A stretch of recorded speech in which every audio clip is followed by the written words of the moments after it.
Israel और फिलिस्तीन जंग से तीसरे विश्व युद्ध की शुरू होने की आशंका बढ़ गई है और इसी कड़ी में दुनिया के कई देश अलग अलग धाराओं में बंट गए हैं। इजरायल और फिलिस्तीन जंग को लेकर दुनिया जहां दो खेमों में बटी हुई नजर आ रही है।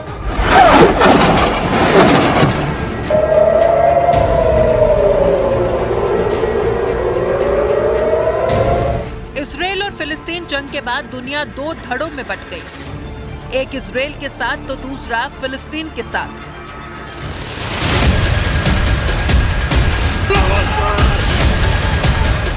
अधिकतर इस्लामिक देश फिलिस्तीनियों के साथ खड़े होने की बात करते हैं, तो वहीं इजरायल के प्रधानमंत्री बेंजामिन नेतन्याहू ने 25 देशों को साथ देने के लिए शुक्रिया वो बोल चुके हैं।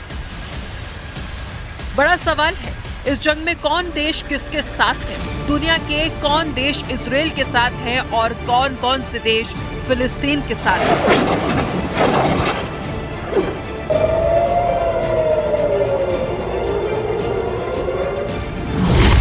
सबसे पहले इजरायल के साथ कौन देश है, इसे देख लेते हैं। America, Britain, France, Germany, Australia, Albania, Austria, Brazil, Canada, Colombia, Cyprus, Georgia, Hungary, Italy, Slovenia और यूक्रेन जैसे देश इजरायल के साथ खड़े हैं।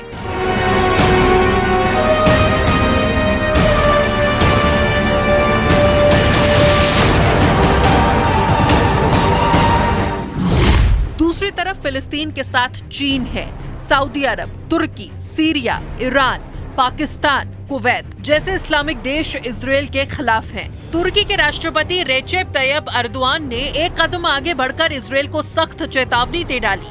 उन्होंने कहा, अगर पूरी दुनिया भी खामोश हो जाए तो भी तुर्की अपनी आवाज उठाता रहेगा।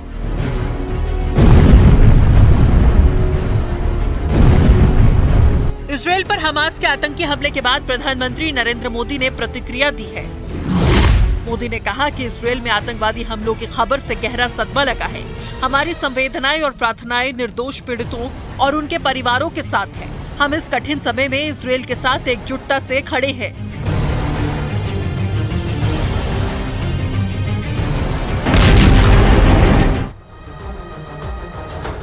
दरअसल इजरायल और फिलिस्तीन का झगड़ा बहुत पुराना है। हमास का आरोप है कि इजरायल एक बनाया हुआ देश है और ये फिलिस्तीन की जमीन को कब्जा करने के लिए बनाया गया है।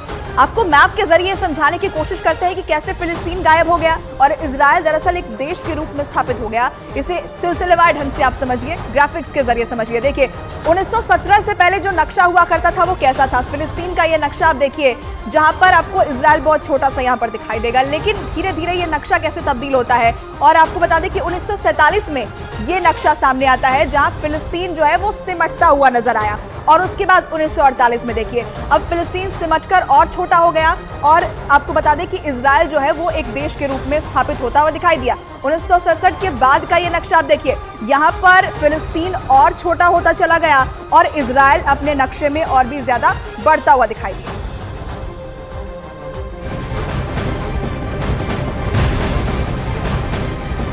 इजरायल के हमास पर जबरदस्त बमबारी की गई। इजरायल ने हमास के ठिकानों को तबाह कर दिया। इजरायल की वायुसेना ने 4 बहुमंजिला इमारतों पर हमले का दावा किया है। इजरायल की वायुसेना ने इसकी तस्वीरें भी जारी की है।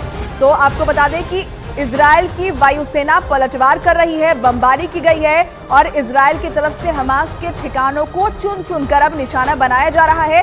4 बहुमंजिला इमारतों पर अटैक किया गया, जिसकी तस्वीरें इजरायल की वायुसेना की तरफ से जारी की गई है, क्योंकि अब भीषण युद्ध की शुरुआत हो चुकी है।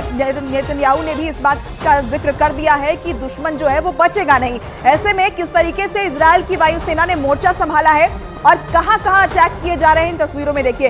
दरअसल ये हाई राइज बिल्डिंग्स है और ऐसी एक नहीं 4 बिल्डिंग्स को निशाना बनाया गया है जो हमास के ठिकाने बताए जा रहे हैं और यहाँ पर इजरायल की तरफ से ये अटैक किया गया। इजरायल की वायुसेना ने यहाँ पर अटैक किया और इसकी तस्वीरें भी इजरायल की वायुसेना ने ही जारी की है। दरअसल ये वो बिल्डिंग्स है जो हमास के ठिकाने हैं, क्योंकि देखिए युद्ध की जो शुरुआत हुई है वो हमास के हमले की वजह से ही हुई है। हमास ने 60,000 से ज्यादा रॉकेट्स दागे, जिसके बाद इजरायल को ये कार्रवाई करनी पड़ी है और हमास के हमले में इजरायल के 250 से ज्यादा लोग मारे गए हैं। वहीं इजरायल की जवाबी कार्रवाई में 250 से ज्यादा फिलिस्तीनी मारे गए हैं। हालात बहुत नाजुक हैं और अगले 24 घंटे में यूक्रेन से भी बड़ा युद्ध देखने को मिल सकता है।